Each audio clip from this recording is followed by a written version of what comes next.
ci yenn métiers yi di gën a am aussi yenn am di mënal seen bopp man loolu dafa nekk sama combat premier mais li ma jàpp ne tey ji nekk na ay në yoo xamante ne jigéen ñi war nañ ci gën di xalaat mooy ñu booloo ba pare que ñu jàpp ay nit ci seen ay jëf bañ a jàpp nit ci ay waxam walla ci ay waxi nit c'est-à-dire que tey loolu nekk na lu bari lu séparé jigéen ñi parce que des fois damay dégg ci réseaux sociaux yi il y a beaucoup de à chaque fois dara bu amee rek jigéen ñi la ñuy wax jigéen ñi et cetera donc en tant que jigéen surtout ak responsabilité bi ñu am bi basé wu ci suñu société man su ma amoon lu may wax ci jigéen ñi mooy nañu transcender am na yu bari yoo xamante ne ñu ngi ciy yegg di ci wax ay détails nañ ko sut nañ sut loolu yëkkati conversation bi yóbbu ko niveau bu xaw a kawe bu boobaa on verra que ñun ñëpp on se réunit dans le même objectif dinañ gis ne ñun ñëpp booy seet ku nekk li nga bëggal sa morom moom la sa morom bëggal. et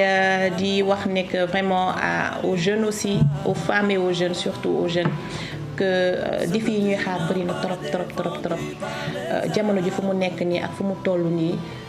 bëri na trop yi nga xamante ne mi ngi xew amul ci contrôle mu ngi xew yéem nañu donc il est temps pour man que ku ci nekk nga mën a xoolaat defaat reconversion ci yow maanaam mën a xoolaat sa bopp càmbaraat sa bopp mën a xool lan nga mën a améliorer ci yow lan nga mën a améliorer ci sa entourage.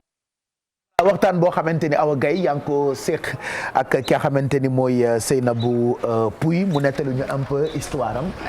parce que exemple la pour jigéen ñu bëri. of course Pape Cheikh exemple la pour jigéen ñi waaye surtout ndaw ñi ndaxte loolu man dama ko génnee sax si interview parce que dama ko bëgg a wax personally mooy bàyyi njaboot su boppam méttee sax da ngay jaaxle yow mi nekk waajur bi surtout su yàlla defee nag yàlla dénk la doom boo xamante ne dafa am différent ak yeneen xale yow nga nekk xale nga war a dund sa vie nga war a dund ak sa doom li nga xamante ni moom la yeneen xale yi di dund ak seeni njaboot yàlla ne non nii lay xewee waaye nga nekk mu nekk jigéen bu am benn courage strength boo xamante ni doomam boobu nga xamante ni dafa am different ak yeneen xale yi si beginning bi nee na dafa xawoon a découragé trop ba mu ne dafay bàyyi mu daal di shut off boppam si everything around the world arrêté lépp loo xamante ni moom daf ko war a dund en tant que personne mu daal di ko sacrifice jox ko xale boobu noonu tey loolu apart from yaayam loolu moo nekk source of motivation am bàyyi mu daal di jël moom expérience am indi ko daal di ko jagleel amin daal di jàppale jigéen yi nga xamante ni peut-être dund nañ loolu wala xëy na dunduñu ko waaye comprendre ñu exactement ñi nga xamante ni dañu am ay njaboot yu demee noonu nan la ñuy dundee ak seeni vie muy jàppale xale yi jigéen yu bare bari surtout si di nga xamante ni mooy the rural area mooy ñi nekk si dëkk kaw gi mu leen di jàppale bu baax a baax si li nga xamante ni pour ñu xam seeni ay droit ak li ñu war a am si seen vie Pape Cheikh leneen li nga xamante ni tamit moo nekk thème 2020 bi nga xamante ni 8 mars 2020 bi passé ñu bëri amuñu woon comme ni thème yi daan defee bruit bi yoon defu ko parce que of Covid bi moom nag mu nekk loolu nekk loo xam ne daf ko yàgg a dund avant thème bi ñëw mooy I am generation equality mooy yow Pape Cheikh li nga yelloo li nga war a am man mun naa koo am ak su fekkee ne jigéen la man war naa ko mun a am bu dee dañ lay fay 100 francs man war nañ maa mun a fay 100 francs une equality boo xamante ni loolu suñu droit la mu yàgg di fight in equality chaque 8 mars loolu lay jooy à compétence égale salaire égal ba léegi ñu ngi koy kaas mënagul nekk man chaque 8 mars ma wax ci xëy na dinañ ma mës a dégg chaque jour bu nit yi di lancer message chaque fois c'est le même message parce que je vois pas pourquoi en fait lan moo tax yéen ngeen tolloo jàng tolloo expérience tolloo parcours ñu ne la ko góor kee lay ëppale salaire xaw ma fu ñu ko teg je vois pas pour man lu woon woon na pour man c'est franchement gisuma pourquoi en fait. Ouais, mais ça commence à changer après ça va pas dire que góor ak jigéen benn la mais ça commence à changer quand même. mais cerveau yi benn la. ça commence à changer ah. cerveau benn la liggéey benn la bu dee yéen a bokk li ngeen jàng bokk même diplôme. waa léegi. bokk expérience bu dee liggéey benn la lan moo tax yow boo liggéeyee ci at bi en plus de tes congés. yow di nga am yeneen congés yooyu jël. parce que je donne la vie amul prix. d'où sa différence ak góor bi suñu ko arrêté woon vie bay arrêté. waaw d'où sa différence nag ak góor. non léegi yow boo amee problème. waaw léegi je te pose une question léegi Bijou Ndiaye quand la femme elle a un problème elle se retourne vers qui. quand la femme a un problème elle se retourne vers qui? Mais on se retourne vers nos maris. On ne dit pas que c'est une concurrence, c'est une complémentarité. Ça n'a rien à voir. Quand l'homme a un problème, il se retourne vers qui? Vers sa femme. li ngay wax ni. déedéet rien à voir. Exadex. Du concurrence de. non man waxuma ne gis nga psychologiquement. cerveau bi. je peux parler. du concurrence. complémentarité la. mais amul luy justifier tey ñëppay am problème. góor dina am problème retourné wu ci jabaram. jabar dina am problème dem si jëkkëram. mais li ma mënul accepter mooy ngeen def même jàng. ngeen am même stage yi. même parcours. ñu ne la c'est bon daw ngeen ba egsi waaye ku góor ki la ñuy ëppalee ku jigéen ki. accepté wu ma. léegi man mën naa la poser benn question par exemple là où je ne suis pas d'accord aussi mooy faut accepter une chose que la société. dañ ko teg ci bu ci bopp sa yëpp saf ñeex. kakkataaruñu wareefuñu débaawuñu. yow rek laay déglu. Faat Faati ñëw na xaar Faati ñëw na. ma tàccu la ko moo ñu ko tàcc jël tàcc. yow xaaral doo ñu seetaan Faati saa yu romb dafa ñëw nuyu ñu. yow mosoo ñu seetaan Excidex. Faati kaay nuyu ñu. Jeng Baba Jeng Baba dem nga ci émission bi dem nga ci émission bi dem. baax na ci yow waaye Jeng na mën naa Jeng yaay yiw nag Jeng ana sa jëkkër Modou Fall xale yi maam xëy rek ñoom seet je t'adore man de je l'aime beaucoup Fatou munuma romb te ci du ma jóg nuyu ñeneen ñi nii lañ may rombee xool am na ñoo xam bu ñu ma rombee sax damay làqatu ni pour bañ leen a tudd mais Fatou moom bu ma rombee rek il faut que ma ni bëri jóg nuyu ko ana Modou Fall sa jëkkër Fatou nee na ani Modou Fatou maam Fatou ana Modou Fall man ngeen di kaw pire la kaw la ba jëkkëram turu kaw la am Modou Fall Modou Fall li may wax waa ñaar maa doon duel ak bii dama ne ko léegi dama lay laaj yéen am ngeen nga société man moo tax du ma bokk émission débat société bokkuma jàkkaarloo nga jël bokkuma wareef bokkuma kàkkataar ndax lii foo la waaw d'accord mais yow sax waxuma dëgg surtout les man nañ ma teg ci fowukaay yi rek muy religieux muy lu mu mënti doon fowukaay rek dañu jël responsabilité bàyyi sama caq maanaam àdduna ñu teg ko ci loxo ndoddu góor waa kii lu muy boo demee di sëy boo takk jabar dañu naan la non dafa nànk rek dañu naan la may ma rek yow man ko moom la lay dégg maa ñëw non bu ma dag boo leen bàyyi ma nag baal leen ñu ko daal man waxuma ne jigéen góor daf ko war a ëpp salaire mais damay justifier le fait que amul góor ak jigéen ñi. Fatou Yana maam xëri. yamale wuñ leen salaire bi laa bëgg mu yem. waaw mais loolu mën na loolu nguur bu ñu kii. non arrêtez yow d'accord nga ne tey suñ lay takk dañuy liiral dañuy dégg nga sa jëkkër liñ ko wax. xam nga dégg nga ko bu baax. yow rek lay déglu. waaw dégg nga ko ba. may nañ la ci jàkka ja waaw ci jàkka ja dégg nga lu ñu wax sa jëkkër. yow rek lay déglu. dégg nga ci jàkka ja lu ñu wax sa jëkkër. génne religion bi ci li ñuy wax. waaw léegi ma ñëw léegi ci société normal léegi ma ñëw ci normal. bàyyi leen non mais ma ñëw ci normal. bàyyi leen wax bàyyi leen wax ji bàyyi leen wax ji. understand fi amul. bàyyi leen wax ji lenn moo am. compétence égale salaire égal. mais du ma loolu. waaw on est d'accord ba nañ leen baal compétence égale voilà. mënuñoo yem man yem bi laay bañ. ay ex bàyyil wax ji mënuñoo yem waaye salaire bu la neexee ñu yem parce que merci voilà moom lu ñuy wax ala tey am na ay jigéen ñu ëpp salaire góor. voilà merci. voilà xam na ay jigéen ñu ëpp seen jëkkër salaire. voilà. mais waxuñu tey recrutement yi tey société bi àdduna bi fu mu toll. oui jigéen ñi la ñuy gën a recruter. bravo merci. entreprise boo dem. voilà sur 10 ya 8 wala 6 ay jigéen la ñu. d'accord nangu leen loolu. CV yi bu ñu déposé tey góor déposé jigéen déposé. d'être recruté. voilà merci loolu moo am. tey chance bi seen àdduna seen côté la gën a favorable. ok suñu àdduna suñu côté. d'accord tey la vie elle est beaucoup plus favorable. que yéen seen côté ko ñun suñu côté. pardon jigéen ñi wut liggéey. pardon ma gis la. yow da nga dem ci ñu vacciné kaay ma gis garaaw kaay ma wax la. ma Pape Cheikh Diallo fii. kaay ma wax la. ah ngeen baal ñu. à compétence salaire égale justifié pour justifier ko di ngeen xëcc religion xëcc société lu ne di ngeen ko xëcc pour justifier ko ñun jigéen ñi lu ñu bëgg bu ñu amee même compétence que góor ñu am même salaire que góor. Bijou Ndiaye c'est-à-dire pour man nga baal ma awa man pour man combat tey du dañuy porter góor nangam jigéen nangam là n'est pas le débat en fait. Moi j'estime que jigéen ñi ñu ngi jàmbaar di góorgóorlu fu seen jëkkër teg tànk tey benn ñu jëm fa teg beneen ngir dimbali leen loolu rek c'est-à-dire loo xamante ni la tey effort la ak pas yoo xamante ni ñu ngi koy def di jëm ci kanam.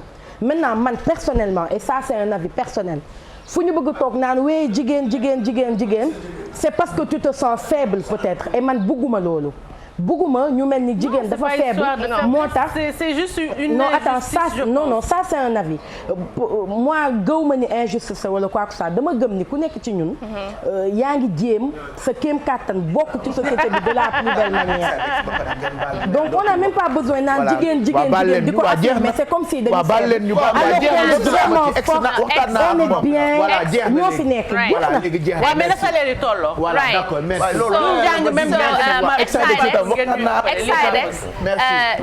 jox la cër weesuwul yow ngay wax ñun ñu noppi déjà benn secondly mooy góor mi ngi place am góor mi ngi place am ñun ñu mën a wax en temps normal parce que boo xoolee sax ci l'islam ñun fi ñu jógee koo si góor mooy fi gën a tuuti part of a man ñun foofu lañ jógee koo ñëw ba den the thing is ni Coro wax is true jigéen not ne da ngay wax naan man jigéen la I am vulnerable ñun we are the strongest elements on earth ñun we are stronger than anybody ko mun ci xalaat ci àddina yàlla dafa ne jigéen mooy àddina ñun li ñu attan mënu leen ko attan li Bijou Ndiaye di wax is she's right man mun naa am benn diplôme boo xamante ni Exides amul sax moitié léegi why would they give Exides parce que man damay ëmb ngir bi nampal mais l'islam sax daf ñu may weeri ko bu ñu weer le bu ñu woor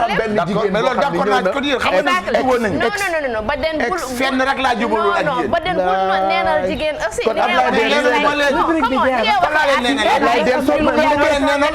non mais pas fier kon Ablaye Der li lay dund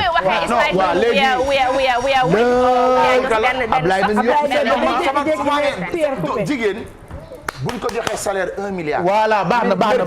dëgg waaye salaire bi. yemale ko ok am xaalis yaa ngi xalaat indi beneen jigéen indi loola la. waaw jeex na léegi suñu fayee ñun 10 000 10 000 bi ñu ngi koy yóbbu si kër gi yéen bu ñu la fayee 10 000 yaa ngi wut 5 000 beneen jigéen booy indi pour def ko énergie sa jabar boo koy jox non yow génn nga yow génn nga débat bi yow da ngay yàq ici non waaw léegi xam naa yeneen 5 000 golo laa koy jox non beneen jigéen laa koy jox rek baax na bu wax waxu golo bu ko wax bàyyi la li ngeen di wax télé voilà léegi ñu àggali émission bi merci Awa merci Exidex merci beaucoup on va continuer de parler de la femme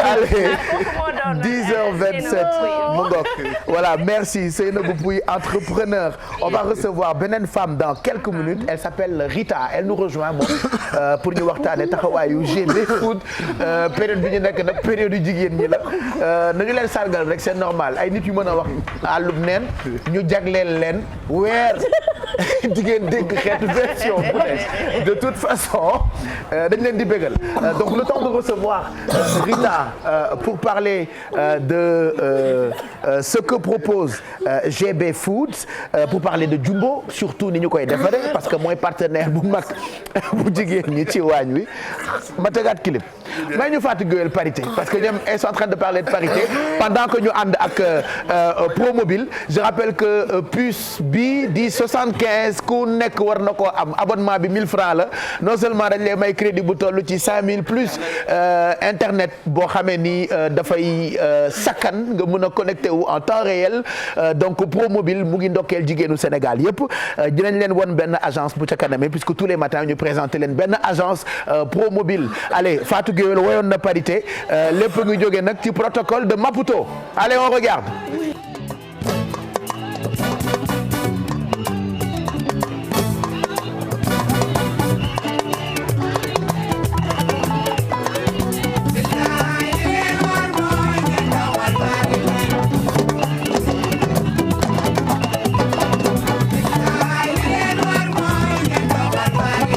Sénégal ñun ñëpp ñoo ko moom te ñëpp bëgg mu baax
ni woon yaay avocat jigéen ñi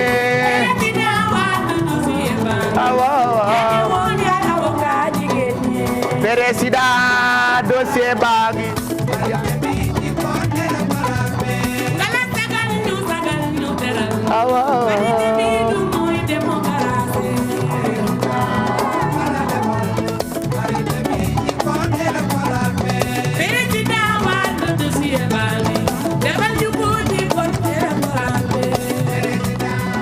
voilà maître Abdoulaye Wade ñëpp a ngi fàttaliku taxawaayam ak parité bi ak jigéen ñi à travail égal c'est ça, salaire égal. Bon, de toute façon nous sommes de tout cœur avec vous, faites ce que vous voulez.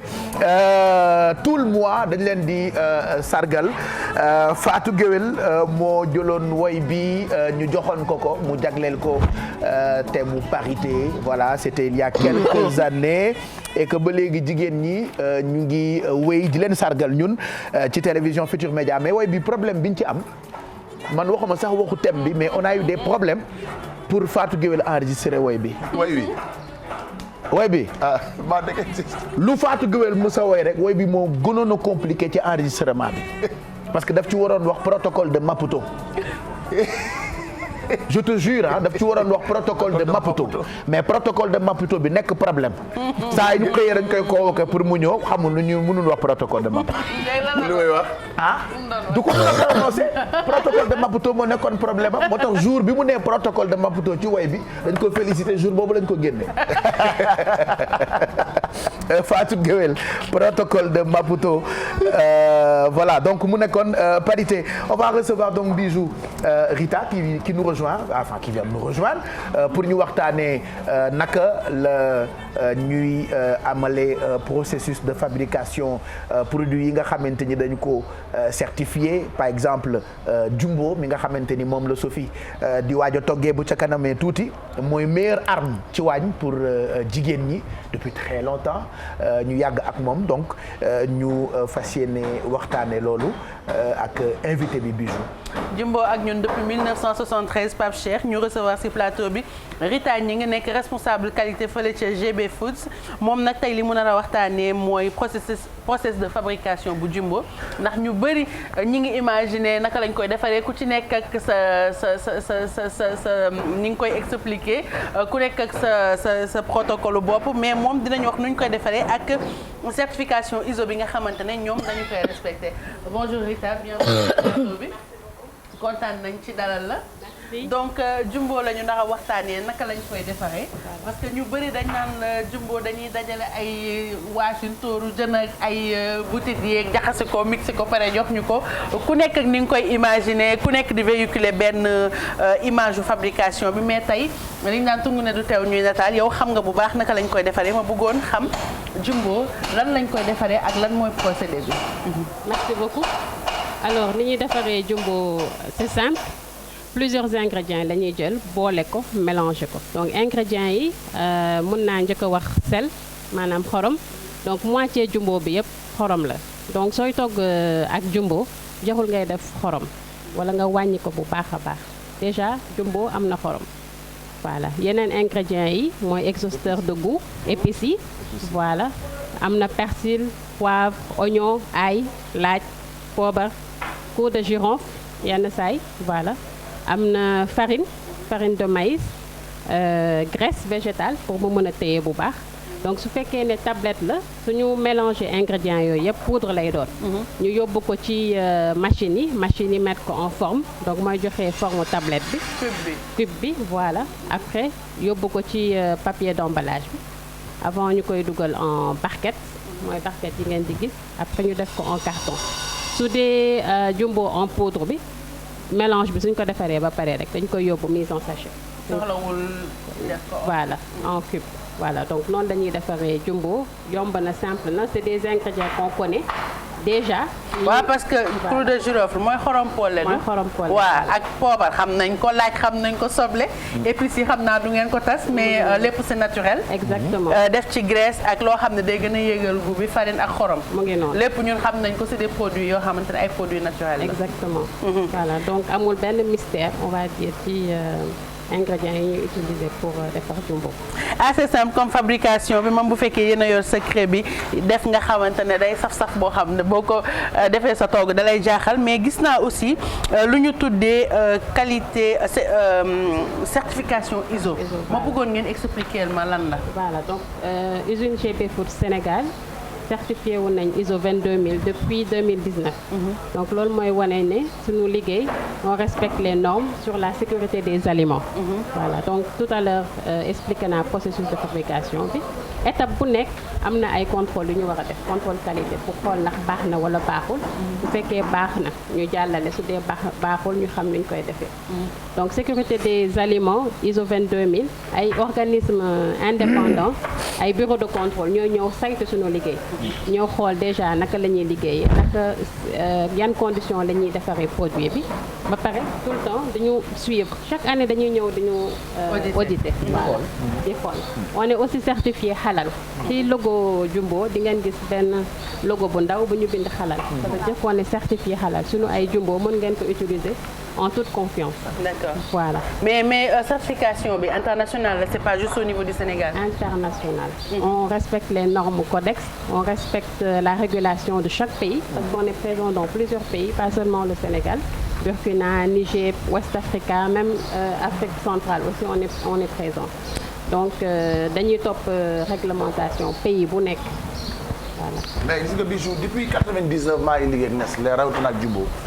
organisé naa visite boo xamee ni c'est tous les revendeurs du Sénégal ci wàllu Jumbo ñu defal les journées porte ouverte dalal leen ci usine bi ndax ñu si bëri dañ doon seen xel doon sikki sàq ndax xalal la wala xalalul ndax li ñu leen di wax ni baax na wala baaxul dëgg la wala du dëgg ñu ibbil leen ñu tàmbalee ca parc automobile ba jaar ca saak yi ñuy dugal xorom yi ingrédients yóbbu leen ci laboratoire bi très bien fi ñuy mosee teg ingrédients yëpp ba pare ku ne ñu la mosal ñoom balaa ñu ñuy mosloo ñoom dañu mos ba pare amul dara loo xamante ni ci chaîne bi ba ñu déparé liggéey Jumbo ba keroog ñu doon génn te journée la ñu yendu ñu gis lépp amul lépp buntu yëpp fépp la ñu ibbi amul fenn foo xamante ne ñëw nañ ne fii war nañ fi dugg ñu ne loolu lu ñu waroon laaj yëpp laaj nañ ñu ko ñu won ñu ko ba pare nag mooy li muy wax ñu defee ko ci condition yoo xamante ne nit mën na ko consommer tudd am benn gàllankoor ndax lépp naturel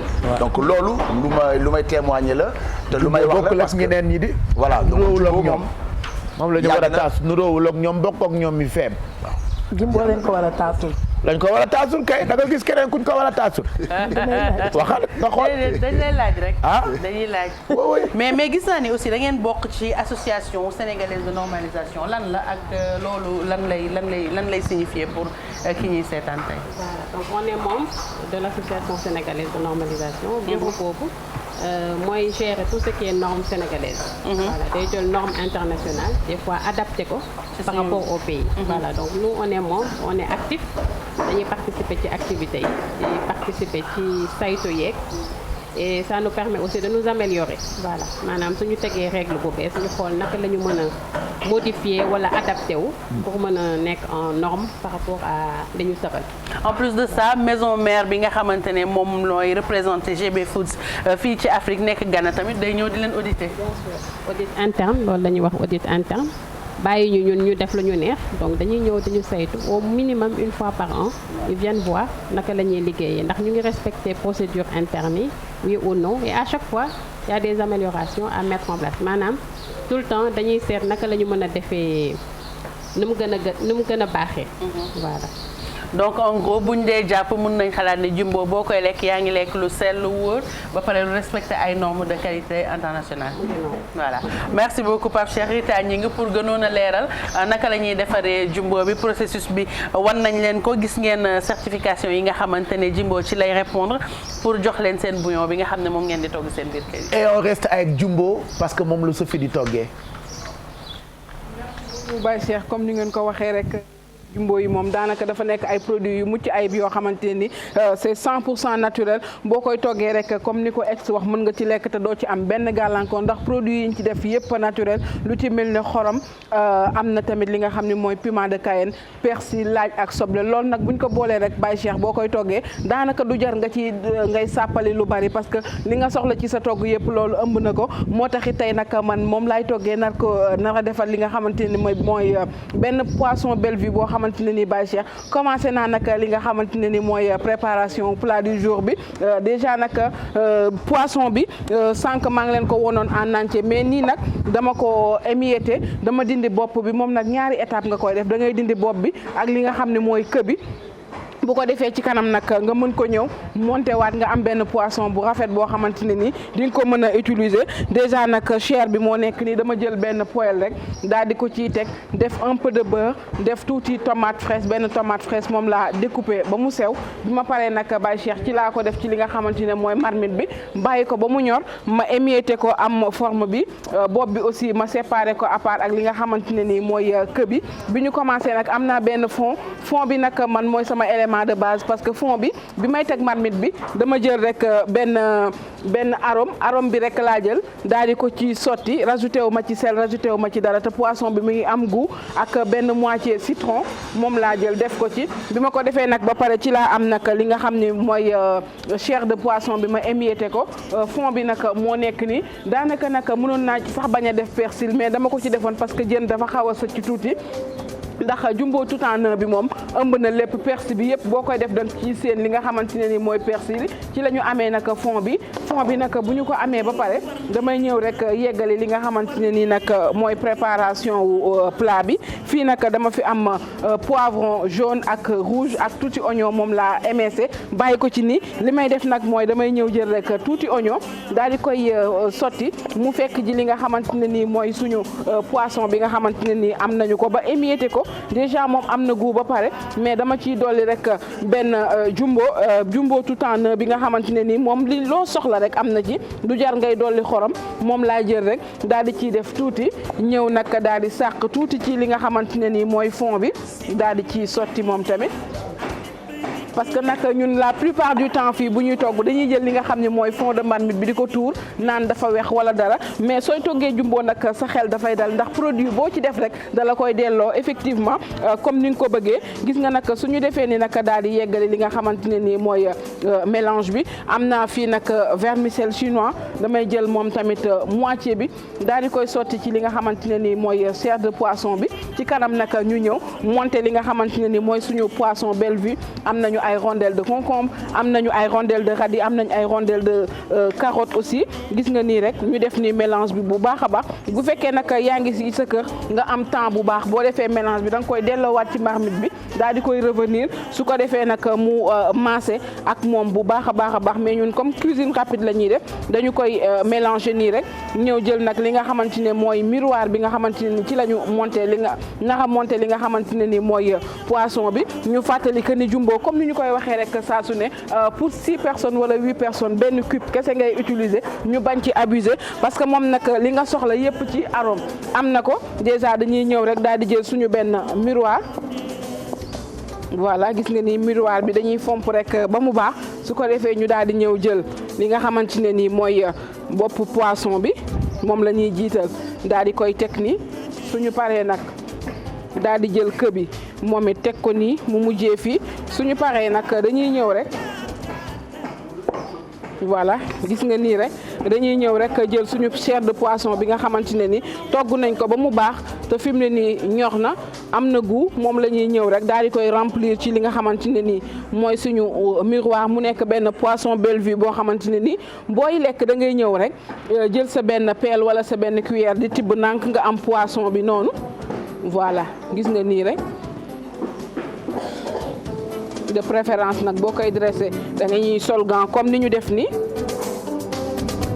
voilà gis nga nii nag bu ñu defee nii monté da ngay xool ni soo monté nii da ngay amaat poisson bi en entier comme ni nga ko amoon mais nag texture bi moo dul benn parce que intérieur bi lii yëpp chair de poisson bi lay doon bu fekkee nag yaa ngi sa kër soit nga am crevette wala nga am ay bâtonnet de crabe mën nga ko jël émincé ko mu ànd ak moom nga xam ne boo koy lekk da lay jox beneen goût li ñuy def nag mooy ñu fomp tuuti rek suñuy loxo ñëw habillé nag li nga xamante ne ni mooy suñu poisson gis nga nii fii dañu am ay rondelles de carotte moom la ñuy jiital rek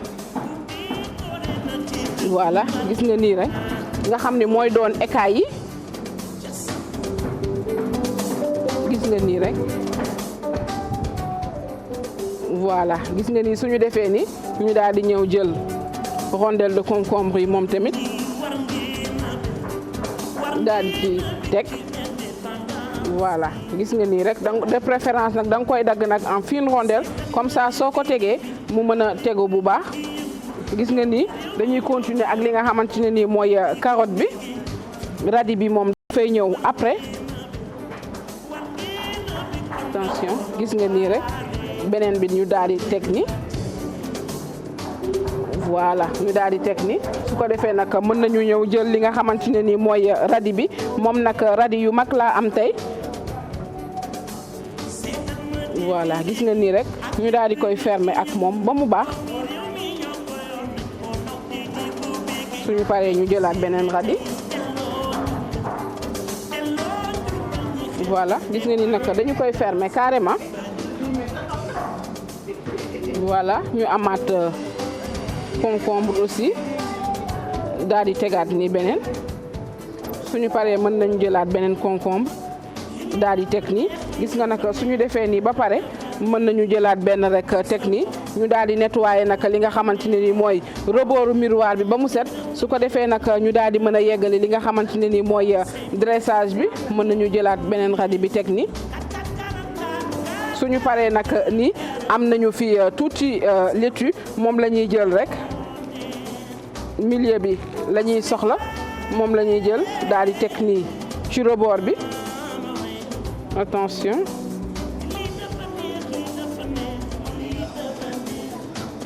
voilà gis nga nii rek radis bi nag dafa mel ni dafa bañ a toog mais mën nañu ko remplacer ak concombre yu gën a fine comme ça daf ñuy permettre ñu masquer li nga xamante ne nii mooy poisson bi voilà nii nag suñu paree dañuy jël concombre carotte def la même chose ci beneen rebord bi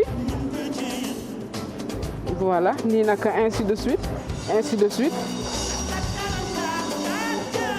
gis nga nii rek ñu daal di am benn poisson Bellevue bu macha allah gis nga nag suñu defee ni ba pare xam ni nag suñu poisson pare na li des nag mooy dañuy rek ñëw def touche finale bi nga xamante ne ni moom mooy mayonnaise bama bi nga xamante ne ni li tax nag mu gën a neex moom dañu ko defaree ak citron dafa am légèrement du citron moo tax bokkut ak yeneen mayonnaise yi bisu boo ko boolee ak li nga xamante ne ni mooy poisson bi nga xamante ne ni moom lañ leen présenté tey ku ne xam na ni jën wala yàpp wala ginaar doo ko lekk sans pour autant nag te defoo ci mayonnaise gis nga nii dañuy ñëw rek daal di teg nii rek ci côté bi mu accompagner ko ñu daal di jël nag benn olive noire daal di ko ci sànni nii juste rek pour aspect décoratif bi gis nga nag fii dañu fi am oignon bi nag togguñu ko dañu ko bàyyi noonu li ñu ciy def rek mooy dañuy jël rek tuuti moutarde daal di ciy def jël rek li nga xam ne mooy restant wu suñu fond wu marmite bi daal di koy sotti nag ci li nga xamante ne nii mooy soble bi voilà gis nga nag suñu defee nii ba pare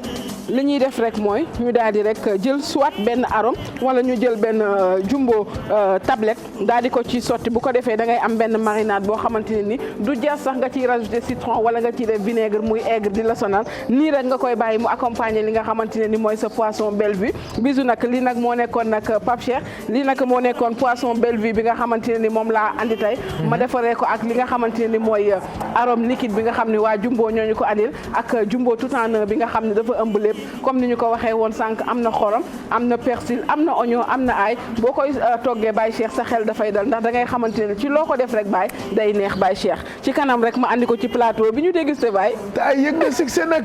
non waaw noo ma gisee Baye noo ma gisee. yaa ngi fii xoola yaa ngi fii. ma gauche wala ma droite. yaa ngi fii tos. gauche wala droite. non yamal ci digg bi rek nag. waaw kon naa def nii statut rek kon.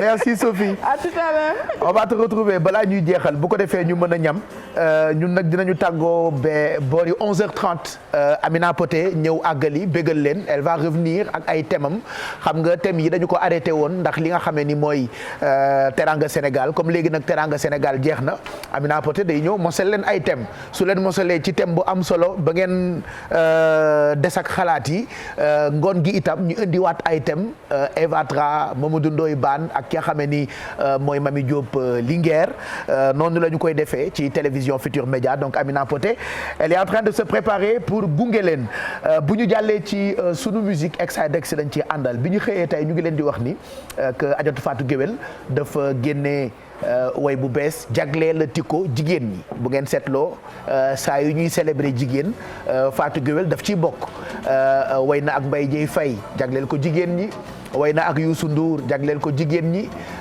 way na jigéen ñi ba tàyyi mu woyaat leen ci 8 mars bii ñu dëgmal bi weer bi dugg see rek démb ci la génne lu bees li nga xamante ni Exidex techniquement wala musicalement parlant Fatou Guewel def ci génn fu ñu ko xamul woon ci reggae la woy au départ. ndaanaan kulli fadrin la ndax li muy def tamit booy xool dafa laaj gëstu ndax boo woy ci style yëpp war ngaa mën a xool beneen style boo xam ne ni tey dana gën a laal àdduna tey boo jëlee musique reggae amul musique universelle la ba Chine dañu koy déglu donc bu ci woyee mën nañ jàpp ni message bi war na mën a interpeller ñi nga xamante ne ñoo nekk ci yeneen dëkk yi à ce que ñu dem maintenant di vérifier ba xam lan la message yi wund donc Fatou Guewel nag bu ne dellu see le mois de mars weeram la dafa jël lim moom ndax booy xool jigéen ñi dafa am ci ñoom wàllu gu rëy bu weesoo di leen bégal bu weesoo di leen wëyal dafay porter seen ay combat moo tax message yu gën a fort Fatou Guewel da koy jël di ko porter sooy xool da leen di déglu année bi yëpp bu mois de mars jotee mu def synthèse waaye leen way goo xamee ni dafay wax ak njiitu réew mi wax ak góoru àdduna pour ñu delloo waat xel ni jigéen ak góor ca xel ñoo yem waaw ca xel ñoo yem waaw léegi nag ñoo leen suul xel yàq ci yokk rek waaye ca xel ñoo yem donc mën nañu seetaan clip bi buñ ci paree dellu si gën koo faram fàccee on y va.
jigéen trésor la suñu yaay wurus la teral ko war na sata ko di dox mi na Fatou Guewel message ko ñu gis boko amul bar ana looy dunde man de xam ma ko nga xam wax ma ko da lay suturaal di la nëbbal loo mën a ñaaki muñ ko après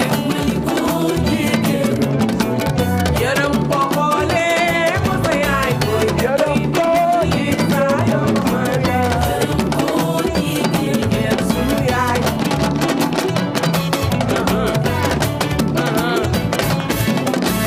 bu leen wax lu baax bu ma dinaa di ngeen ko war a jóg taxaw sargal leen ma dem dugu dugu waaga waaga na bi nga jaari teral na ma dem Mariane wagal sa jëra fekk jaay ak naa doomi ngoone baay ngoone seen dara na Adama ndaw sanna ne aral faxam bërëb dugumaan Adama ndaw Cheikh jaral na jigéen mi ci jàppal ba jigéen ma bootu nekk ma bi sa digo Bilaay Faye jigéen sama yaay jigéen sama doom waxu ko war nanu leen waxu lu baax bu ma dul naa ne ngeen ko war a jóg ku jóg ma jóg ku jógul ma jóg ma jóg Ndeye Dieng nag mooy xorom xorom la de mooy xorom ci cin maa la wax li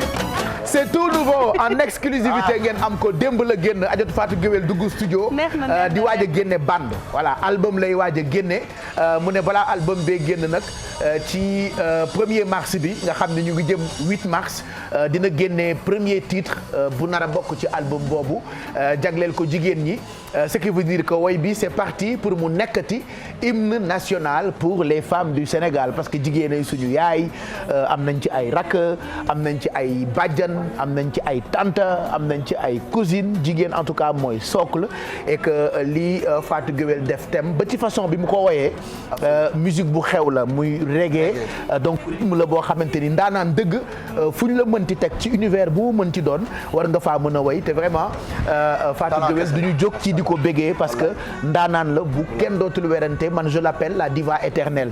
Absolument parce que booy xool ci wàllu way da ci innover tout le temps saa yu génnee rek on voit une nouvelle façon de chanter rythme yu bees parce que naturel mystique bi nga xamante ne boobu maa lee ko way rythme bi dang dang yokkal foofu way foofu dafa reggae foofu naturel mystique yi koy fecce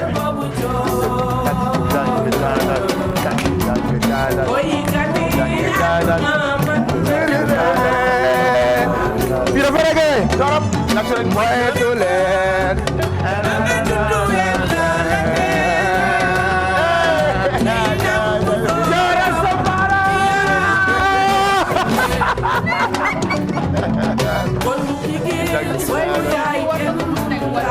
bah oui rythme bu naturel mystique bi mu andi déjà boole ci percu yi kenn xamul musique lan xale yi danañu ko fecc tubaab bi danañu ko fecc àdduna danañu ko fecc waaw góor faatu ndax nag lii nag moom mooy nag wanewaat ne jigéen lu góor def jigéen mën na ko def ndax way na ci reggae andi beneen air yu bees tout le temps et macha allah loolu tey je pense que ne fierté la et puis message boo xamee nii dafay delloowaat tey jigéen ca place am. et fii neex awa ñëwal yokkal foofu mooy fi mu bare. ñëwal suñu fecc bi. ay waay.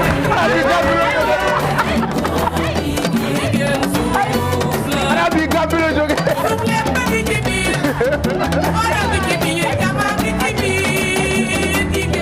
yow lii neex na de. laay. yow Fatou Guewel bi dafa ëppal de. xam naa may naa mbaam yaay ñaar la sama waay ba bu mu ko feccee nii. naa yow xale bu doy waar nga fecc loo wala nii yow. Godi taalal ma télé bi kii fecc loo ma ko lii. yow yokkal foofu avocat ñu demaat. yokkaat da ñëwal rek ñëwal rek ñëwal rek. ay waay ay waay ay waay. et puis dafa ànd ak fecc yi xew a yokkal. ak bi dafa ànd ak yooyu yëpp en fait. ouais. ci ànd ak nag mbéy fay góoram. waaw saa yu waye lu neex rek. papa yi Thiané Faye. papa yi Thiané Faye. papa Mbaye. papa Mbaye. Mbaye nag mooy xorom. ci cin. waaw ñëpp xam nañ diggante. sax am na xorom. te lu amul xorom day lewet. day lewet. Mbaye nag mooy xorom. wallaay ci cin ba mu duggee ci waay wi nga gis ne waay wi dafa am beneen kii yow ko jox ñëwaata. kan nangu laay.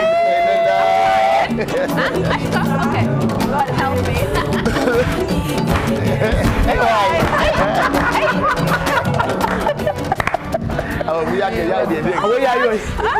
yow way bi neex na de. lool. laa ilaaha illa awa ñëwaata. ah yaa ngi tiir ma sama daal lii. ah ñëwaata tuuti rek dernier bi. doy na rek meilleur. laaj balaay baax na. awa ñëwaata. yokkal foofu.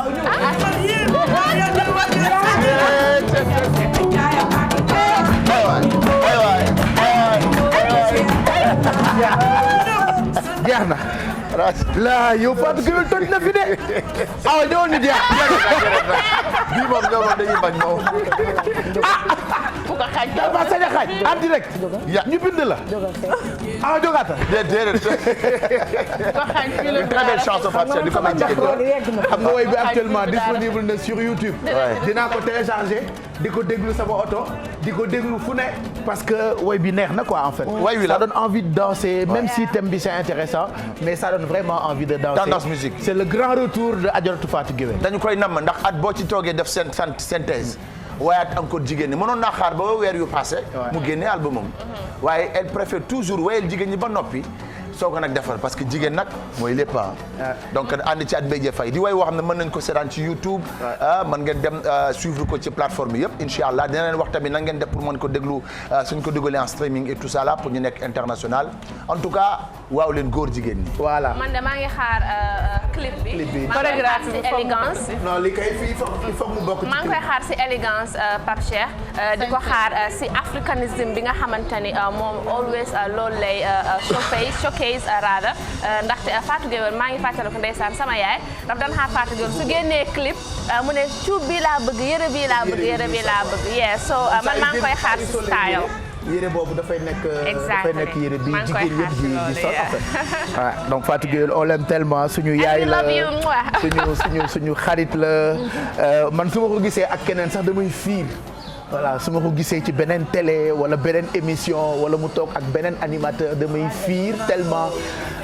dama bokk ci moom mu bokk ci man donc Adjaratou Fatou Gueye génnee single bu bees di waaj a génnee album bande bi nag togg na ko ba pare waaye daf cee tànn benn muy li ñu wax léegi woy bi mu jagleel ko jigéen ñi reprise bi laay xaar de dernier tëb bi rek voilà dernier tëb bi rek reprise bi rek laay xaar man Abdoulaye man sama tour rek laay xaar mooy reprise woy bi voilà ñëw ba yow yaay meilleur aw ñëw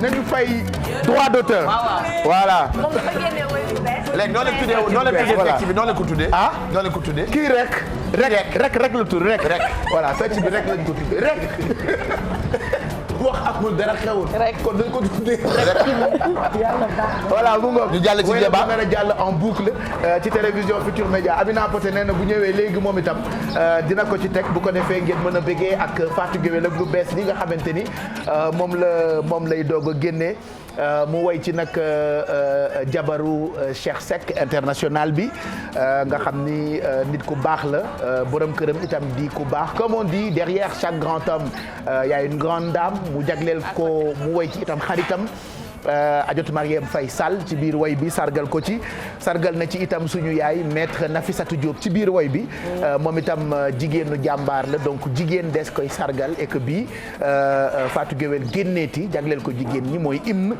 ci 8 mars bi ñuy préparé y a aussi un autre titre boo xamee ni ab xale ko woy mais mu ngi def carton bu extraordinaire Exidex guy la ko tuddee waaw kooku nag mooy Djeba di xale boo xam ne nii macha allah gis nañ ne depuis que bi mu commencé yéeg wàccul et puis gis nañu style bi nga xamante ne tamit andi na ko comme on dit lépp lu waay di def soo ko ñemee soo ko assumé da nga ci am ndam quand il a commencé je pense que ne premier bi son premier single pour un début les gens se disaient bon est-ce qu'il va fan la jëm mais je pense que ne tey way wii tey war na ne il est rentré dans les cœurs des Sénégalais ndax bokk na ci way yu ñu gën a TikTok yu ñu gën a jëlaat wala di ko challenge di way woo xamante ne 2 millions de vues en 2 semaines voilà donc muy semaine bu ne 1 million donc loolu c'est balaa muy am une semaine la am 1 million vues. Exactement. balaa muy am 7 jours. ci 5e jour bi la commencé am 1 million vues. foofu rek dama c'est un très beau titre hein qui cartonne et tout le monde ñëpp a ngi def challenge bi. c'est magnifique. c'est magnifique il chante merveilleusement bien et loolu tey bokk na ci révélation 2019 2020 donc Djeba qui ne cesse quand même de nous éblouir et ça c'est très important ci wàllu way machallah way wi neex na donc xale yi mën nañ ko dem suivre déjà via tous les réseaux sociaux ak ci plateforme yi la nga xam ne nii tey foofu la ñuy teg suñuy musique mais dinañu ñëw prochaine fois ñuy pousse Sénégalais yi pour ñu def vers le streaming parce que tamit gis nañu ne en matière de vues ñu ngi am mais est-ce que organiser nañu ko d'une manière ba nga xamante ne ku ci nekk tey say vues dana la permettre nga mën a am xaalis parce que marché bi léegi foofu la nekk en tout cas Djeba on l'encourage. Voilà, il a beaucoup de talent. Merci en tout cas Exidex pour ces 2 titres que tu nous as présentés Fatou Guewel ak woyam bu bees bi mu jagleel jigéen ñi Djeba qui cartonne un très beau titre mu ngi ko tuddee guy gi bu leen fàtte ñu ngi ànd ak Promobile Promobile mu ngi leen di souhaiter une très bonne journée yéen ay clientam yéen ñi nga xamante ni am ngeen 75 ci seeni téléphone portable ñu ngi nuyu suñu xarit yëpp ak fu ngeen mënti nekk bu ngeen xëyee da ngeen di àndandoo ak ñun dañ leen di yee ci ay nelaw mais yee leen ci àddina en même temps divertir leen voilà utile ak agréable tous les matins entre 9h ak 11h30 11h12 mooy doog a jot Amina Poté mu ngi échauffement démb ñëwul donc li mu raté woon démb da koy booleeg bu tey bi mu nekk benn émission ce qui veut dire que bu ngeen raté yeewu leen plus bi mën na leen a naqari donc Amina Poté on la retrouve di nuyu Adama Sow moom sunu xarit la mu ngi dëkk bu ñu naan Suisse Adama ñu ngi lay bëggee bu baax voilà di nuyu tamit Diatou Bousso borom marque bi di Boussobé ñu ngi koy ndokkeel moom tamit bu baax suma yaay Adja Diallo depuis Thiès yaayu Bijou Ndiaye ak maman ki nekk Pa Amat ñu ngi koy ndokkeel fàttewuñu Adja Kiné Diouf Yatma c'est mon amour sama chéri la moom itam ñu ngi koy ndokkeel bu baax Betty Fall Tilala on te souhaite aussi une très bonne journée di nuyu tamit suma rakk ji Safia bu Sen TV fàttewuñu Tata Ngone John moom itam suma yaay la Ajatu Ngone Thioune itam ñu ngi koy ndokkeel bu baax mon ami Ndiaga Seck ñu ngi koy béggee bu baax ak ñi mu àndal ci taxawaay bi ñu ngi leen di béggee je pense à Maymouna Dieye moom itam suma jigéen la Maymouna Dieye bu Pastef moo ànd ak ñoom Ousmane Sonko donc Maymouna c'est une vraie battante je l'embrasse très fort moom itam jigéenu jàmbaar la ndax gis nañ ko ci front bi Maymouna Dieye ñu ngi koy béggee bu baax Maymouna Dieye bu Pastef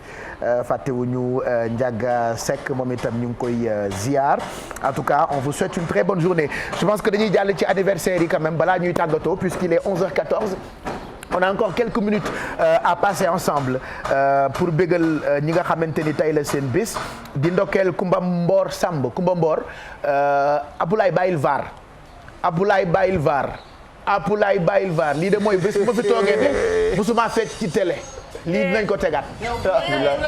man de rus na ah. bu la dara jaral loolu. sañ na maa toog di leen musuma fekk ci télé. wala li. réalisation xale yow app di nga jotaat lettre. ba ma ne la Pape. da ngay xool ci ay bët rek. Pape wuyu ma Pape fàtte nga keroog bi nga solee boss. Boss. Merci à mon ami Nico. Voilà, c'est un cadeau d'anniversaire hein. Il m'avait offert ça le jour de mon anniversaire. Donc Nico, maa ngi koy béggee bu baax. J'ai de bons amis quand même. Donc Nico, maa ngi koy béggee. Pour anniversaire na dañuy njëkk anniversaire u sama yaay tey la anniversaire am. Mais je ferai pas de discours. Voilà, je lui souhaite juste un bon anniversaire. Parce que su may wax ci sama yaay damay ànd ak aal. Su may wax ci sama yaay ku gàtt xel mën na sax foog ñi damay gaaruwaale wala damay wax lu grave parce que su may wax ci sama yaay damay aalu donc je préfère juste lui souhaiter un bon anniversaire de la part de tous ses enfants Adja Rokhaya Diakhaté di ko ñaanal gudd fan ak wér yàlla bàyyi ko fi ba ci kanam encore yàlla jël ci samay at sax jox la bàyyi la fi voilà nit ku baax la. sama mag la nag yaay Pape Cheikh. waaw sama yaay magam la. xamoo leen woon loolu yéen. ma jox leen ko xam ngeen ko. bàjjan Coro. happy birthday maman. Adja Rokhaya Diakhaté. On lui souhaite un bon anniversaire. C'est de la part de tous ses enfants ñëpp a ngi koy ñaanal gudd fan ak wér jëkkër ji sax nee na mu ngi koy ñaanal. moo yeey papaam da lay kooku gën a neex jàpp. jëkkëru yaay kay. sama jëkkëru yaay yow ni mu neexee du jàmm. Pape Cheikh dama fa dem mu ne ma nuru naa Pape Cheikh ma ne ko torop mu ne mi maa ko dàq. man lay wër de sama papa de mooy président fans club Pape Cheikh Diallo bu suma gis loolu fu mu dem ne leen kii sama doom la mais moom itam mu ngi ñaanal nee na je l'aime tellement que je sors rarement je suis toujours à ses côtés. Oh, c'est très beau. Je souhaite joyeux anniversaire à ta maman, ma femme chérie. Elle est extrêmement gentille, adorable, joviale. Elle me soutient dans tous les moments difficiles. Me cajole. mais pas rusel xale yi yow tamit xam nga sama yaay di la cajole tam nga ma koy bind nii ma koy wax ci kanamu sama nawle yi di ma seetaan di ma yab rafetul tu me cajoles quand même me conseille et même dans les habits waaw démb gis naa nga def grand boubou brodé évitez ko parce que dafa bëgg àddina elle me dit porte celui-ci ou celui-là discours bi dafa gudd bon voilà nee na mu ngi lay sa jëkkëj daal nee na mu ngi lay souhaiter un bon anniversaire vous aimez évidemment parce que bëggante moo tax ngeen jur doom jour Saint-Valentin. Moi je suis né en 14 février donc je te souhaite beaucoup de bonheur yaay boy loo dund doyul de la part de toute la famille ku lim juum. et de notre part moo ko yow kese. d'accord ñëpp da nga ñu ci ñambaasaale. waaye lu tax du ngeen ko seet di ko yóbbul ay affaire ci yoon. man yéen jaaxal ngeen ma yaay boo ko amee da ngay dem de temps en temps yóbbu mbuus. c'est vrai c'est vrai da ngeen ko jëndal cadeau tey. tey waa jënd leen da ngeen yóbbul ko. ñu ngi ñëw Adja Roqi. ñu ngi ñëw wala ngeen wéef ko dara. waaw wéef ko gën. waaw mag la sax nañ ko bàyyi mu ak Covid bi. mais xaalis di ngeen ko wéef. est-ce que dana yóbbu wéef bi mu gisaale ñun ñëpp. garaawul yooyu wéef la moom xaalis bi la gën a soxla. moom wéef la gën a bëgg. waaye lu tax du ngeen ma jox ay yóbbante naa ma dama nga jox sa yaay ak yooyu. ñu ngi la koy jox yàggul yóbbu. ba pare yenn saa nga xool ko war koo jox mu sañse ba ne booy yor caabi oto ba xam nga da nga naan kii yoruma mu sañse bu rëy bi boo gën a banque ñëpp. voilà donc ñu ngi koy ñaanal gudd fan ak wér gu yaram Adja Rokhaya Diakhaté yaayu maman Henriette yaayu Bijou Abdou Karim maamu Dadi nag mooy jëkkëram donc ñu ngi koy ñaanal daal gudd fan ak wér gu yaram Adja Rokhaya Daba joyeux anniversaire à Talibé Serigne Babacar bii nag di Thialé borom Galle Cuuraay bëgg lool Yaama Diouf madame Bey bëgg ma it ndax amul sago ci man paraît-il donc moom ñu ngi koy souhaiter un bon anniversaire talibé Serigne Babacar la de la part de Yaama Diouf joyeux anniversaire à ma tati Marie Daniel depuis France c'est de la part de toute la famille John Tine Thiaw nous te souhaitons avalanche de grâce et bénédiction que Dieu te bénisse au nom du Seigneur c'est de la part de Mami Sagna donc Mami nee na mu ngi ñaanal bu baax tati Marie Daniel depuis la France on lui souhaite beaucoup de bonheur joyeux anniversaire à Nabou Diaw Mbour c'est de la part de son homonyme Nabou Diaw donc Nabou Diaw yaayu Lolo Fall maamu Pipi Papa nee na mu ngi souhaiter un bon anniversaire à Nabou mu ndaw mi ñu ko fayee moom Nabou Diaw on lui souhaite beaucoup de bonheur bi ci topp nag mu ngi jógee ci suma yaay Ma Adja nee na mu ngi souhaiter un bon anniversaire à Woli Balla sama yaay la aussi Woli Balla ca Thiès Woli Balla Diouf c'est de la part de toute la famille Diouf waa kër Adja Kina Diouf Yatma surtout Armang Diouf yëpp ñu ngi koy ñaanal gudd fan ak wér de la part de Adji Bouya ay doomam fii ci Dakar Fifita Mam Rama As Diallo Adja Kina Diouf Tata Adja toute la famille Ami Madame Diop ñëpp a ngi koy ñaanal Aïta Sarr donc surtout Armang Diouf la donc Tata Woli Balla on lui souhaite beaucoup de bonheur Joyeux anniversaire à ma princesse Fatima, Fatima Chérif Seck. Love, pluie de grâce, mon petit cœur. Grandis en âge et en sagesse. Je t'aime, c'est de la part de sa maman, Chefa, Madame Seck. Et puis bon anniversaire bii mu ngi jógee ci Titi Mbaye Titi Mbaye nag di xaritu Kati Diop fleur ba ca Sangomar mbokk baayam Ati docteur ci biir famille Ati Diop donc Kati ak xaritam bi di Titi Mbaye Titi itam di sama jigéen di souhaiter donc un bon anniversaire à sa fille Rokhaya Niang donc Rokhaya Niang ñu ngi koy ñaanal gudd fan ak wér c'est de la part de son papa Malick Niang de sa maman Titi Mbaye donc loo dund doyul Rokhaya Niang suma jarbaat la de la part donc de sa maman Titi Madame Niang. Joyeux anniversaire à Thiaba Dione depuis Médina, c'est de la part de toute la famille, ñoo lay souhaiter un bon anniversaire. Joyeux anniversaire à bébé Yamalay, c'est de la part de papa, de maman ak toute la famille. Bon anniversaire à Ami Sène, c'est de la part de Fatou Kiné Diallo ak la mamie, de la part de toute la famille Gaye depuis Kédougou. Joyeux anniversaire à Ndeye Lay, c'est de la part de toute la famille. Bon anniversaire à Amilay, de la part de toute la famille. Et puis joyeux anniversaire à ma fille chérie sama yaay Adja Marem Seck, de la part de sa maman Ndeye Fall ci dëkk bu ñu naan Sébikotane. Bon anniversaire à Oumou Ndiaye ñu ngi koy ñaanal gudd fan ak wér moom tamit tey la anniversaire am.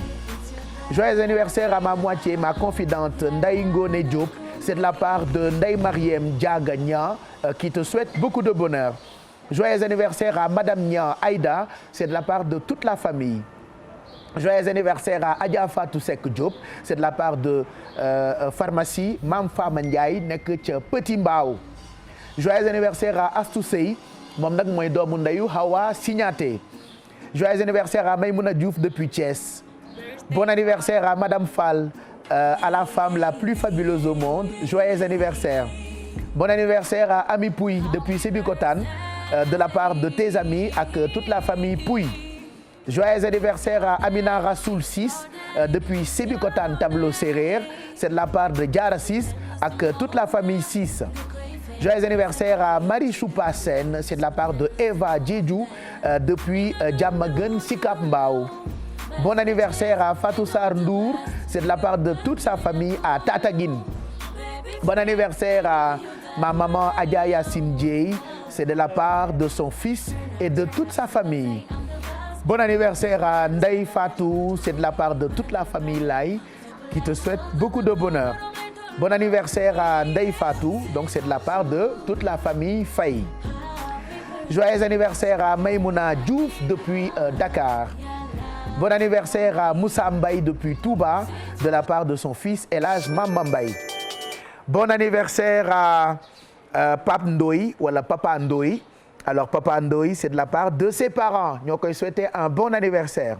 Et puis on finit ak anniversaire u Mardien, c'est de la part de sa femme, de ses enfants et de toute la famille.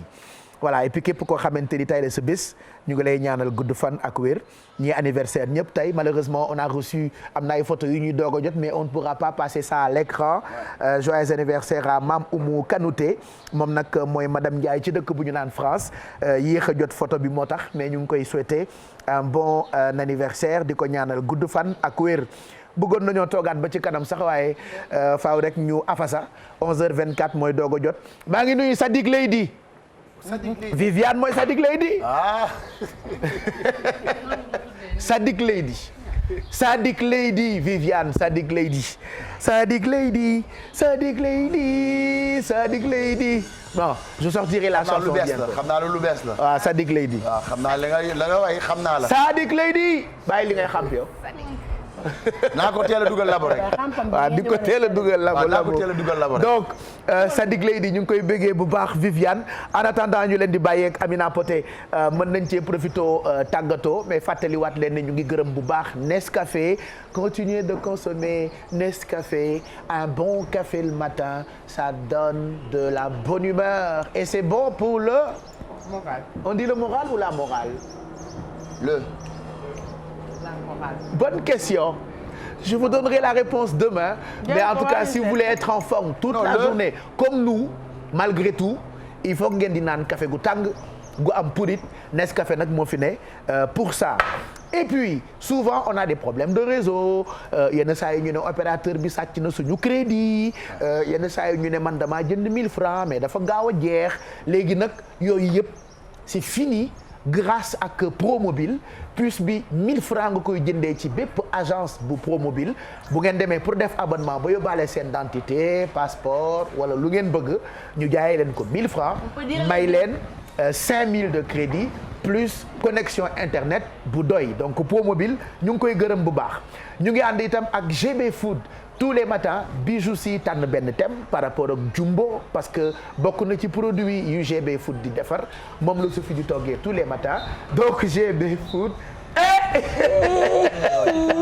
am nañu gan waaye gan bu ngeen dul gis la GB Food ñu ngi koy gërëm bu baax a baax a baax Saliha moo ñu seet si Amina Poté dafa ñëw ak Saliha yaa bëgg Serigne Saliou nag yaa ni woon boo amee doom bu góor après petit laay Serigne Saliou nga koy tuddee xale bu judd doon jigéen nga fayee ko Serigne Saliou as góor day ngiro ci wasila ni ma mel ci Serigne Fallou nu ko raw la Amina Poté mel ci Serigne Saliou bu tuddee ko doomam ji elle est toute jolie Saliha Saliha Sal lëmbalal Saliha lëmbalal ngi tourné lëmbalal li may def nii mu ngi ci ginnaaw gi neex mais yéen mënu leen ko gis Saliha lëmbalal Saliha lëmbalal loxo yi de jàpp na tempo de. en fait ñi lañ doon wax sax ci jigéen ñi bu ñu xëyee balaa ñuy liggéeyi dinañu toppatoo seen doom yi yàlla boo ñàkk ku la liggéeyal pour ne pas dire bon wala nunu bi bu ñëwul da ngay obligé indaale ko fi ngay liggéeyee donc télé bi il faut que ñu def fi daycare il faut que ñu def fi garderie d'enfants parce que ñoom ñëpp a njaboot ndeysaan Amina de tey daa liggéey si doom ji la indaale xam naa da nga koy dénkaane rek ci gardien bi dinañ la ko teel ba nga pare Saliha Cissé jigéenu petit laay sama géer gi mos na maa teral mos na maa may 1000 francs Saliha mos na maa may 1000 francs ne ko Saliha lëmbalal Saliha lëmbalal gisoo ni mu niroog yaay ci bon ngeen baal ñu Amina Poté ngi ñëw pour bégal leen merci Exidex et à jeudi inchallah à jeudi Baye Cheikh di remercier téléspectateurs yi on va revenir inchallah jeudi ak beneen vidéo bu ñu dugal labo sinon di jox rendez-vous ce soir à partir de minuit ànd ci at Natamba dans seetu bi ñu andiwaat encore yeneen yoo xamante ne tey ci guddi voilà on les accompagne le soir on attend yow sa duo ak Natamba jar na 14 milliards démb seetaan nañ leen nga toog fii mu toog fii c'est vrai ah nga toog fii mu toog fii waaye bis bu ngeen dammee balaa fa tey da ngeen xam di émission jàll. boole leen ak sa yaay. naa ko sama yaay kay. à propos de sama yaay Juma Dieng Jaxate Juma Jaxate nee na mu ngi souhaiter un bon anniversaire à Adja Rokhaya Jaxate. moom léegi mu egg ñoo bokk benn deret Adjaratou Dior Fall maamu Picola bu mu ñëw de. doom jaa ngi ñëw de teel ba nga ñëw de. nijaayam la namm dafa namm nijaayam Saliou doo feeñ de tey leen caméra yi bu doom ji feeñ dañ koy kuppati ne doomu Amina ngi te bët ak làmmiñ bu aay daa bëri ci réew tey leen xale ñun parents yi li ñuy jatu rek doy na bu ñu jatu suñu doom yi Adi Jaay ngi jëkkëram sax bu koy génne da koy defal kër bu rëy na bu kanam gi pour bañ ko coppati ndax léegi lépp la ñuy coppati say doom coppati sa yaay coppati sa jëkkër mbaa sa jabar yooyu la ñuy def dañ lay coppati na bël ma saali xaade sama doom ji dama am yaakaar ci moom na bël ma ko de voilà donc mu ngoog bon anniversaire à Adja Rokhaya Diakhaté de la part de Adjatou Dior Fall. ma ñabaat yaayu Awa Diallo maamu Pico la waaw. waaw sama tante Marème Seck. Marème Seck ci Tivaouane maa ngi koy nuyu. moom mu ngi duttu non moom mi ngi kuli. moom mi ngi kuli fa la nekk sama tante Marème Seck maa ngi koy nuyu bu baax ak sama tante Daba Mbuub. kooku nag moom mooy la grande dame maa ngi koy nuyu bu baax a baax Kër Moussa Seck. voilà yal na seen jàmm yàgg. merci kon Coro yow it ñu ngi lay gërëm bu baax xam naa ba subaati rek. waaw merci beaucoup El Hadj. dootoo ma ti ñëwati rek. waaw suba ma dootoo ma ci ñëwati. En tout cas merci ce fut un plaisir de ñëwaat ci plateau Yeewu Leen bi. Je vais juste en profiter également pour souhaiter un bon anniversaire koo xamante ne suñu yaay la ñun ñëpp maman Ndeye Fatou Thiaré nekk sama rakku yaay comme on dit chaque jour jooy ñu yaay ndax yéen waaye particulièrement moom bi sama yaay di dund yow la ñu doon gis bi mu demee itamit bàyyi. yow de Kumba Gawlo li mu woy sa papa moo yóbbu baat bi. waaye ba daa neex yow la ñu dénk Xadi Caare. wallaay waxal na yàlla. looloo ko feebar.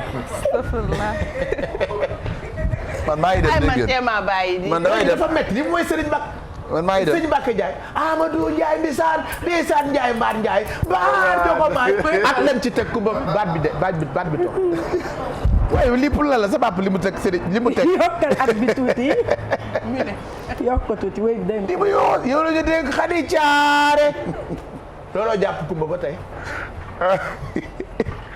xam nga Xadi Caare rek mooy officiel boobu Serigne Mbacke Ndiaye Serigne ñoom Xadi Caare. Xadi dem na waaye Serigne Xadi Caare rek lay wër. demu Xadi bi maa ci gën a sonn. Merci Thioro. Merci tout le monde. À demain. Naaru Albamba. Comme hier pour la tournée également de ce matin. Merci. Merci à tout le monde. Et là, ce fait un réel plaisir. À demain. Ouais. Kumba est-ce que du ay nanaana ni yóbbee ko jàpp. ñun daal ñaa ngi xool noo jiw feebar bi ñun génn ñu ci rek. ay nanaana ni yóbbi mu weeg yaayam est-ce que du ay nanaana ni yóbbi ah. du ay nanaana. damaa bëgg mu retaan fi mu nekk en fait. moo tax moo koy sonal merci ma petite Awa. The rendez-vous in the Sunday Saturday. suba. suba yee. yaa ngi doon mbay pex ji. waaw ak astalaw bi. ak astalaw bi mu naan lan. waaw boo amul dara xewul. nee na dañuy génne ay sarax yi pënë ak yooyu rek lay digal nit ñi. asalaw bi dafa dee. kon di leen jox rendez-vous demain waaye Pape Cheikh dafa am sama benn papa bu génn àdduna démb. Pa Ablaye Tew ma koy jaale sama bopp di ko jaale Sénégal waaye di ko jaale famille bi yëpp. maman Kiné Ndiaye yow tamit ma la koy jaale bu baax a baax. ma daal di gërëm kii di style with tea ba Gambie moo ma ñawal obi da ngay foog ne xel la waaw. moo koy ñaw in Gambia it is really nice mu ngeen ko woo xam naa dinaa leen jox numéro bi si réseaux sociaux bi Pape Cheikh former ambassador of Sénégal fii ni Gambia bi nekkoon fii ni Sénégal nee na mi ngi ñuy béggee ñun ñëpp mi ngi seetaan kii monsieur Ibou Ndour ak madame Ndour ñu ngi leen di wax thank you kon à demain. Definitely thank you donc demain on te retrouve ci après-midi bi di nuyu yaa Seydi Sène yaayu arrêt ca dëkk bu ñu naan Amérique Adjiro Xilo ca Alaska ñu ngi koy bégee bu baax policeman Diagne Po Diagne ca Gambie ñoom ñëpp ñu ngi leen di bégee ak sama seexu Makka sama xarit bëgg Pape Diouf bëgg Bébé Baas bëgg Ami Mané bëgg ma man ñi ndeysaan kenn du ma xettali moom xam na ko waaye du ma jàppale. barki Serigne Touba. dafa bon. mais yàlla baax na Adja Aïda Socé vraiment kontaan nañ ci yow man maa ngi lay bëggee Hadi merci kii. bon nga nag yow coro ngay ree kii. Salika tey yéen a ngi waaj a ànd ak Salika ci Yeewu Leen plus ñu dem. waaw merci Pape le moral ak la morale yëpp la ñuy wax le moral. buvez du café pour le moral la morale mooy histoire morale histoire bi lan ngeen ci jàpp pour xale yi comme dañ ko doon laajte sànq. Ami Galas Lo yow laay may njëkkee je t'aime beaucoup. waay. xanaa xam nga woy Salam Diallo waaw.